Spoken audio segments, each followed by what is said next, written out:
దళితుల కోసం ఏమైనా చేయగలిగారా? మీరు రాజకీయాల్లోకి మీ బ్రదర్ రాకముందు నందిగాంలో ఉన్న సిచ్యువేషన్స్, పేదవారు కావచ్చు, వివిధ వర్గాల్లో ఉన్నవారు కావచ్చు, ప్రత్యేకించి దళితుల గురించి అంటే యాజ్ ఎ దళిత్గా నాకు నేను చేయగలిగింది, నేను చేసింది ఒకటి ఉంది.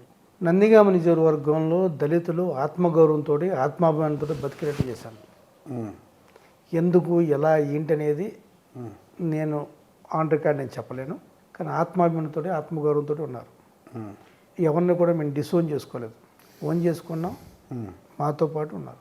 మేము అంటే నేను చెప్తున్నాను మీకు ఎగ్జాంపుల్, మీరు అన్నారు కదా ఒకటి ఎగ్జాంపుల్ అంటే చెప్పచ్చు చెప్పకూడదు. కానీ ఇప్పుడు నందిగామలో మున్సిపాలిటీ ఒకటే మున్సిపాలిటీ ఉంది. అవును.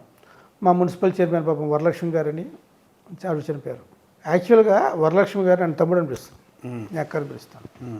మాకు అంత ఫ్యామిలీ ఉండేది. సరే, అది కూడా ఆవిడ చనిపోతే దాన్ని కూడా ఆవిడ అనారోగ్యంతో చనిపోతే ప్రతిపక్ష పార్టీలు ఆవిడని వీళ్ళ వేధింపులతోనే చనిపోయారని చెప్పి రకరకాల చెత్తంతా అసహ్యకరమైన మాటలు మాట్లాడాడు. అది వేరే విషయం. ఆవిడ చనిపోయినప్పుడు ఎవరికైనా మున్సిపల్ చైర్పర్సన్ ఇవ్వచ్చు. అటువంటిది మేము ఒక ఎస్సీ మహిళకి ఇచ్చాం.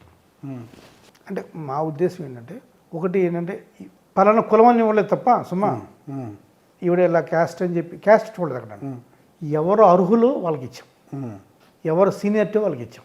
Just because she is SC she was denied for this offer అనుకోలేదు. ఈవెన్ దో అయినప్పటికీ కూడా ఎవరైనా సరే ఎవరైతే పార్టీ కోసం కష్టపడతారో వాళ్ళకి ఇచ్చాం. అలా చాలా చేసాం. అది ఒక ఎగ్జాంపుల్ చెప్తాను. సో అటువంటి ధైర్యం ఈ టీడీపీలో, ఈ గవర్నమెంట్లో ఈ ఎమ్మెల్యే గారు చేయలేరు. అది కూడా చెప్తాను, చేయలేరు. అది మేమే చేయగలం. అదే చెప్తున్నాను కదా, ఆత్మాభిమానంతో, ఆత్మగౌరవంతో పనిచేసేలా చేసామని చెప్తున్నాను. నేనేమి ఎలిగేషన్ చేయట్లేదు.